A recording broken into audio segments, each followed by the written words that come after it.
Sentinel Online. Now loading the Geekcast radio network of podcasts.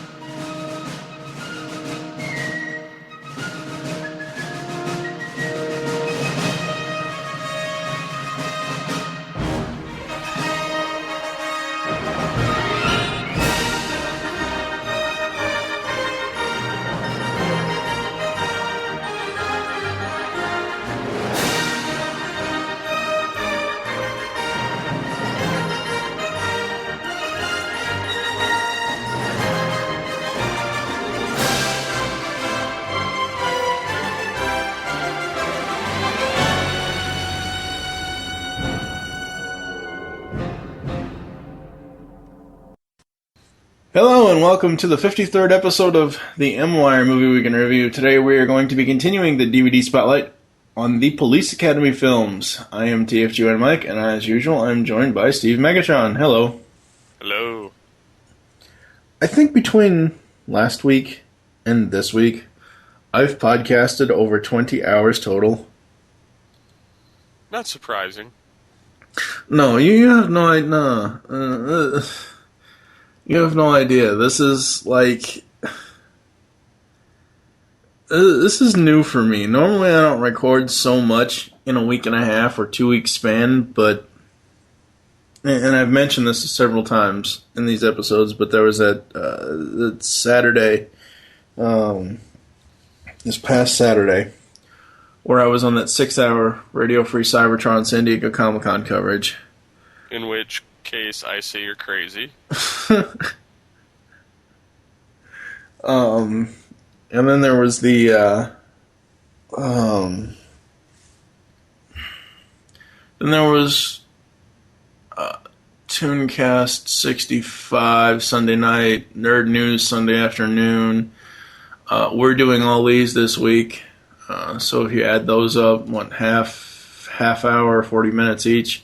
Plus last night I recorded 2 hours on 2 different shows, 1 hour for Toy Cat, 1 hour and change for Toycast, 1 hour and change for ATTF. So yeah, it's like 10, 11, 15 maybe, 15 hours, so, Cool. What have you been up to? Wish I was podcasting, but no, I've been at, various job hell forms, I don't know.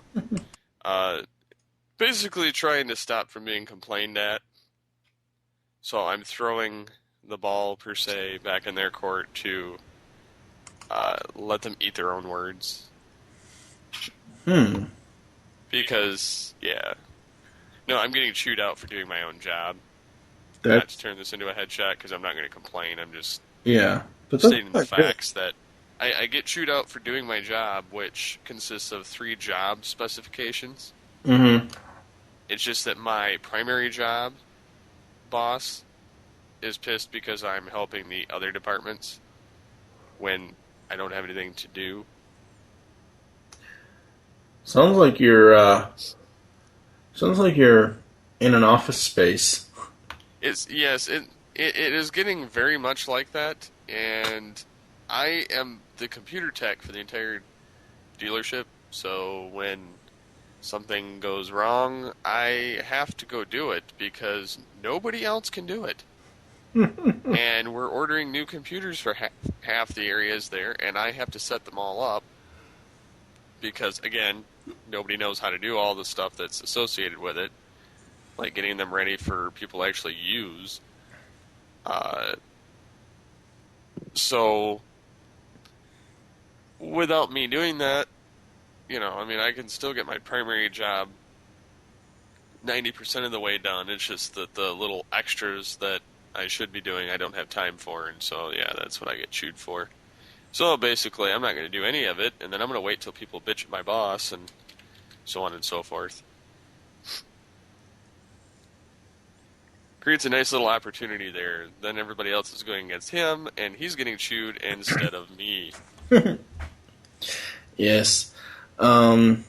Actually, this isn't really the place I wanted to thank him, but I will be getting a War for Cybertron Optimus from Godspeed. He said he had an extra one, he'd send it to me, so Nice.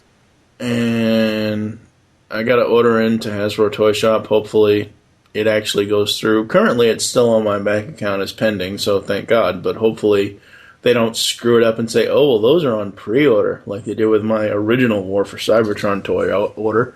For Mighty Mug's exclusive 2010 SDCC Prowl, which I just, and again, we're getting massively off topic of movies, but I just realized something. With the addition of Prowl, the Autobots will have the upper hand in the Mighty Mug form in my collection. Mug formers! More than Mugs the Eye. I don't know if that's a good idea if they mug the eye. Well, anyways, let's see what else. Yeah, that's pretty much it. It's kind of been a slow week. I wish Friday would hurry the hell up and get here. Other than the random podcasting we've been doing. Yeah, well, it's not so much random. This little police academy week isn't random, or week and a half, or however long the hell we get to do these damn things, because holy crap. Speaking of which, Police Academy 3 Back in Training is the third film in the Police Academy film series, released on March 21st, 1986. The MPAA gave the film a PG rating for silly violence and references to body parts. I like body part comments. When did you first see this one? I think I seen this one like probably a couple months later after I seen the other ones, just because my dad decided it would be funny to watch some more of them.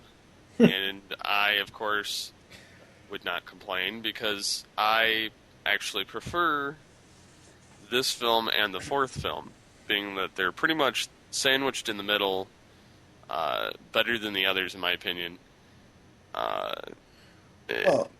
It shows some of them progressing through, so I mean it's just, I like the films in general, it's just they keep getting better up until a certain point where they'll plateau and kind of go back reverse. Yep. I don't think you would say that these are better than the first one, though. No. I would say the fourth one would be pretty much tied arm in arm with it. Yeah, That has more so to do with that you have the dynamic of Harris back. Right. Oh, yeah. I'd agree with that.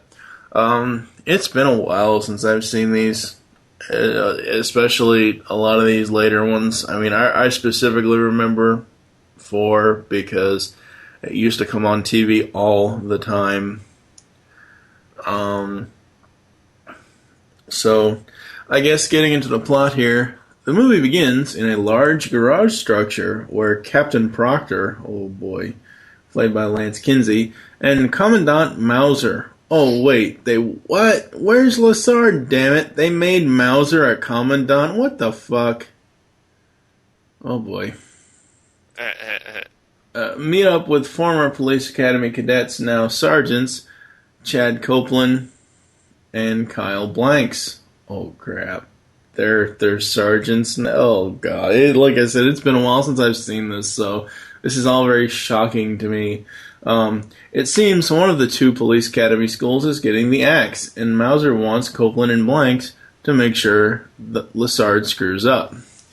After the governor's speech, in which he will appoint a committee to evaluate which of the 2 schools should remain open, Mauser starts getting an edge by kissing up to the governor, offering the committee an escort, showing the governor pages of useful tactics, etc. Commandant Lassard, played by George Gaines, gets an idea how to win, along with now Sergeant Jones, played by Michael Winslow. Yay, cool. And Lieutenant Callahan, played by Leslie Easterbrook. He calls back Sergeant Mahoney, and Sergeant Hightower. So Mahoney, Hightower, and Tackleberry are all sergeants now to help train the new recruits. Among new recruits are Sergeant Flackler's wife. Oh, no. Oh. Well, at least we all know she'll run and jump in her nightie on a car. Yeah. So, yesterday, when we released Police Academy 2, I was right. Fackler is the moron that has the accident prones for everybody else. So the new recruits are Fackler's wife, Sweet Chuck, Zed. What the hell? Wait a minute. Why the hell is the villain from 2 a recruit in 3? That's... yeah. That makes no fucking... I think they liked him so much that they decided to bring him back and couldn't figure out a way of doing it without making him a good guy, which... I can't stand the damn character, honestly. I mean, yeah, there's just not enough good things I can say. I don't like his annoying demeanor and how he acts. I would have rather that they didn't bring him back, but since he's as a cadet, I actually like him better as a cop than the villain. Yeah. Just because he's quirky and stupid. But... I'd rather have him as a cop than the villain. Honestly, no disrespect to Bobcat. I honestly can't stand him at all as an actor. I cannot either. I mean, just his voice alone. Oh God, yeah. Yeah. Let's see here.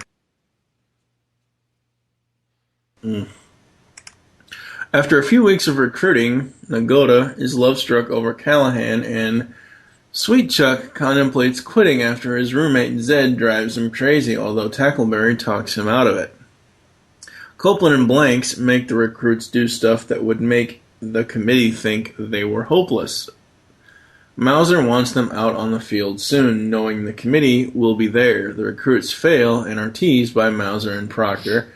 However, Mahoney gets back at them by taping Mauser's eyes closed while doing a taste test. Proctor succeeds in removing the tape, but the tape pulls off Mauser's eyebrows. Oh, God. I love how Mahoney does this stuff to him. Oh, damn. I need to get that Police Academy collection set. Yes, it is such a good collection of movies. Oh, damn. Both Lassard and Mahoney give a pep talk to each of the cadets before training resumes at the police person's ball. Okay.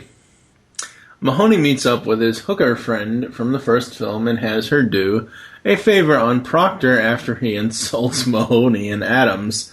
Copeland accidentally spills punch on Mrs. Hurst and Mauser tries to interfere. Meanwhile, the hooker tricks Proctor into removing his clothes and then locking him out of the hotel room, much to the dismay of onlookers. He goes out and steals a car and drives into the academy. The car is out of gas, however, and Proctor enters a building. However, the building he walks into is the Blue Oyster Bar. Uh-oh. They're going to have fun with him tonight. Oh, God, that can't be right. That's just, oh boy. Mauser insults Lassard in front of the recruits by telling them he is winning after he pestered Hurst so much that Hurst made him believe he was winning. So Mahoney gets him back by giving a speech at the ball and then putting the microphone in a pitcher of water. When Mauser grabbed it, it electrocutes him. Crispy... Why is it every time I look at that character's name, I keep seeing Mauser, and I keep thinking of Baxter Stockman's Mausers? Yep. That's what I think of, too. I just hear chomp, chomp, chomp. On the final day of the cadet training / evaluation competition, one person from each school attends the governor's ball. Proctor misunderstands and sends in 2, one of whom portrayed by David James Elliott. Copeland and Blanks play with the computer system, and as cars are sent to the wrong locations, but are caught by Hooks, who punches them out cold. At a governor's party, The gang of thieves dressed as busboys kidnap Hedges and take the governor hostage, but the squad arrives in time to save the day and rescue the governor. Lassard's school stays open, and the epilogue shows Lassard making a speech on how the academy is grateful for the many, many, many recruits. The graduating class salutes to the camera before the movie ends. Wow. This one, well, of course, I'm just reading script, but this one actually surprised. I did not expect some of the funny stuff in this. Yeah, and I definitely like the going back and forth between the two schools. Yeah. Although, in the end, you always know it's going to be Lassard that wins because, let's It's face it, Lassard. he doesn't have a clue what is going on. Yeah. And it's his cadets, which are actually now sergeants, that Yeah. are saving his ass, as usual. I like how they've promoted everybody. I don't agree with Captain Mauser. But, no, what was it? No. Yeah. I don't agree with Commandant Mauser and Captain Proctor. I don't agree with that crap. But, like, all the recruits from the first and second film being sergeants and all that, and I like that, so. Yeah, I like that they all got promoted. That Nagoda was quite hilarious as he was falling head over heels for Callahan throughout the entire movie. Mm. Yeah, it's just, and some of the comments that just fly back and forth between those two are just kind of strange. Yeah. Well, it couldn't be any stranger than the fake accented French guy from the first film. Oh yeah, that's different entirely. But true. Like Callahan says something to him, she's like, "You had impressive moves for a cadet," and he's like, "Thank you. You see, it's a matter of the mind matter of the mind being mightier than the bosom." And then she puts, "Interesting theory." Proctor, as usual, comes up with dumb comments. Yeah. You know, I mean, I liked it. I thought it was funny as hell that he had to run outside and grab trash cans, cover himself up with the lids. But yeah, he says, Mahoney must think he's as dumb as we are. It's like, boy. Proctor, you need to, get schooled a little bit, because unless you have something smart to say, shut your pie hole. Yeah. Yeah.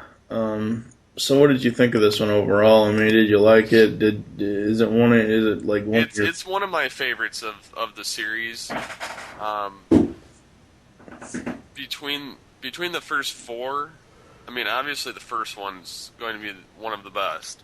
Yeah. But I find this one to be, it's below the first one in terms of me liking it, but they're all still perfectly funny. I mean, this would be my top 3 of the 7.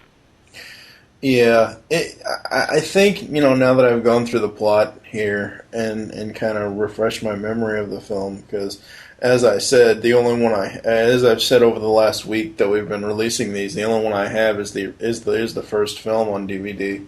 But this could easily have been the sequel, and just take out what Police Academy 2 was, and just make this take out that entire plot and that whole film. You could still call this Police Academy 2, their first assignment, or whatever the hell you want to call it. But this could have easily been the first sequel. Yeah, I honestly don't like the second film that much. It's kind of like, and what's sad is I like some of the ones from later better than the second one. Yeah. Like, even without Mahoney in it, they've got the other Lassard that is in there, and he kind of fills the role of Mahoney, because between him and damn it, what's his name? Winslow. Yes, the one Winslow plays. Larvell Jones. Yes, they go pretty much pull the same pranks that Mahoney would do and Larvell would do. So I mean, it's kind of funny to see that go on, but I don't know. I don't like the second film that much. This one, it's got a lot of funny moments, especially between what's going on with Mauser and Proctor. Yeah. Just because Mauser shows how much of a moron he is with his choosing of his cadets and I mean, there's just so many funny moments that go on that it's just amazing that they could keep straight faces during some of this. Yeah, I agree. I think. Oh yeah, I know what I was going to ask you. How much did Larvell have to do in this one? I mean, did he do any sound effects in this one? Yeah, he had some in here. I haven't had a chance to go back over and look at the clips. Like I'm pretty much going to take for like funny clips. I'm going to take some funny clips if I can gather some, and a bunch of Larvell clips. Yeah. And put them at the end just because, it's just he's got a lot of the better parts in some of the movies. Mm-hmm. Yes. I guess getting into the reaction / reception, the film grossed $43,579,163 in the U.S., making it the 17th highest grossing film of 1986. In the U.S., the film had competition from films such as Top Gun, Crocodile Dundee, Star Trek IV, The Voyage Home, The Karate Kid Part 2, and Ferris Bueller's Day Off. When released on VHS, it grossed $21 million in the U.S. You would think that, even though this is a sequel, but you would think that this film would have gotten lost amongst the ones I just listed. Yeah, they do seem to get lost pretty easy in the mix of the many. You have anything else you want to say about Police Academy 3? I would definitely put this on my must-watch list of the films. There's a lot of hilarious moments. I like the fact that Mauser's trying to kiss ass to the governor to make Lassard look bad, and then you've got Larvell when Mauser starts talking. He's like, all I want to say is, and then Larvell goes, rah, rah, rah, rah, rah, rah, rah. And then the governor just looks at him like, what the hell's wrong with this guy? And then Lassard comes up, says a couple comments to the governor, and then Mauser's like, what I meant to say was, and then Larvell goes over and goes, rah, rah, rah, rah, rah, rah. And the police chief of pretty much the state comes up to him and says, stop talking, But yeah, it's Larvell's got a lot of the funny stuff throughout the film. But yeah, it is at the same time funny watching these new cadets that they're schooling. Yeah, because it's like when you start a job and you've got the people that are experienced sitting there, screwing with them. Yep. On purpose, just to see how they react and make fun of them. Somehow this reminds me of a certain car dealership you work at. It wouldn't be far from it, except for it's not quite as funny as these films. I wish that we had some guy like Larvell there making sound effects and doing crazy crap like that. Yeah. Pretending to do kung fu, moving the mouth, and doing beeping sounds when everything quits working. Oh, I just had a horrible, horrible idea. He could do a beeping sound every time somebody goes in or comes out of the bathroom. Like a truck backing up sound. That would be hilarious. Yeah. Yeah. That'd be horrible. So many people would be like, "Stop doing that to me." What the hell is going on here?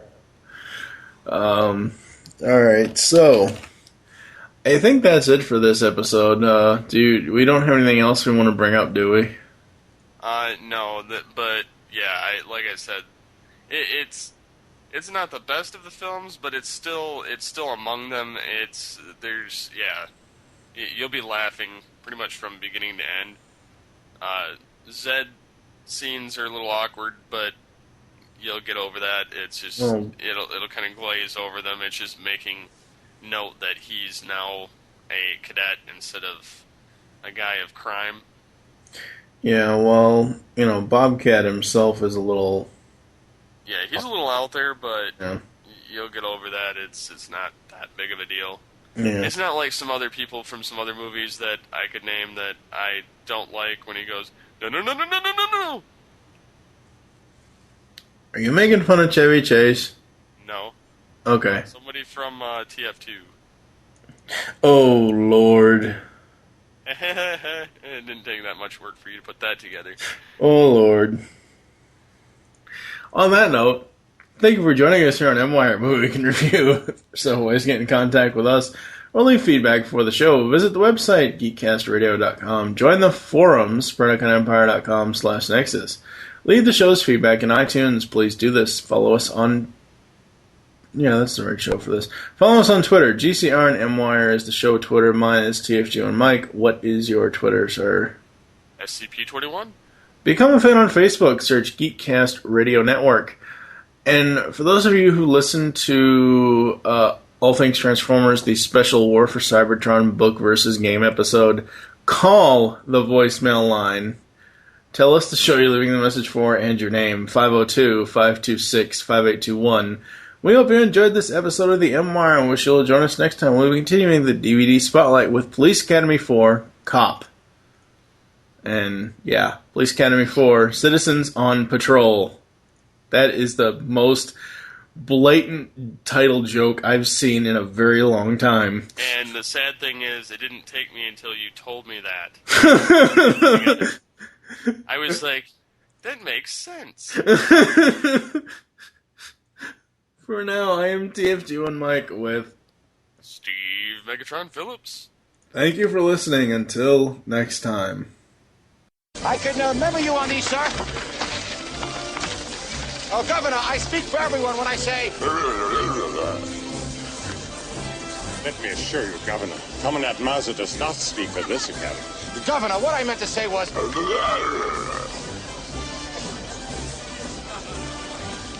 Get hold of yourself, you idiot! You're making the governor sick. Well, March him!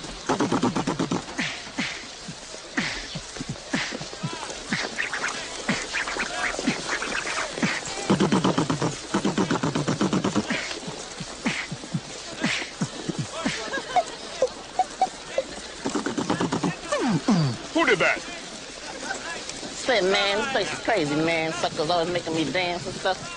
What kind of place is this, man? I don't know if I'm gonna make it. You're gonna make it just fine. Keep dancing. Hey, watch where you're going, lady!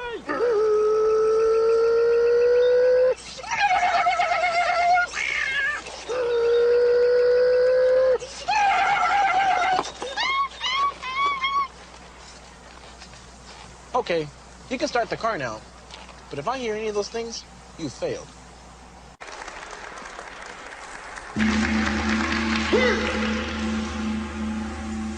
At this time, I would like to introduce to all of you my instructor, the man who taught me how to fight. Please welcome, if you will, Sergeant John Fournier.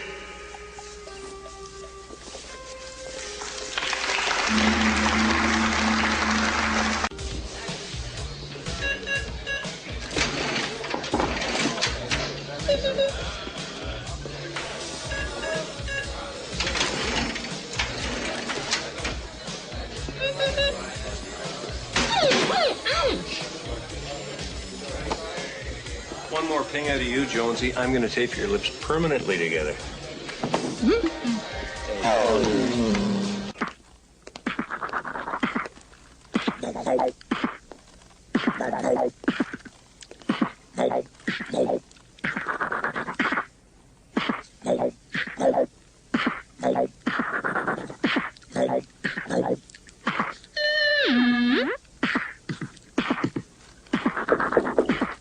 Excuse please, shall I come back when all is well with your mind?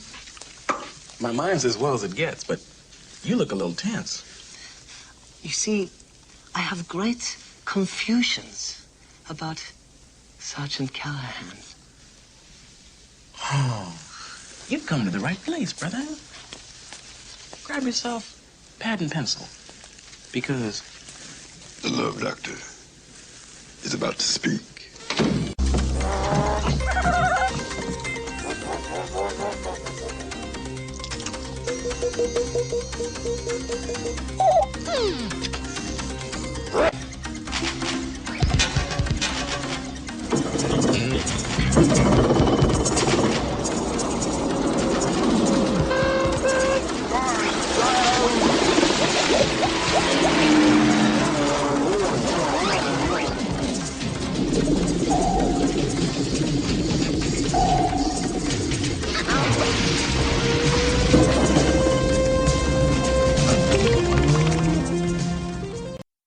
In a world, there, I said it, happy,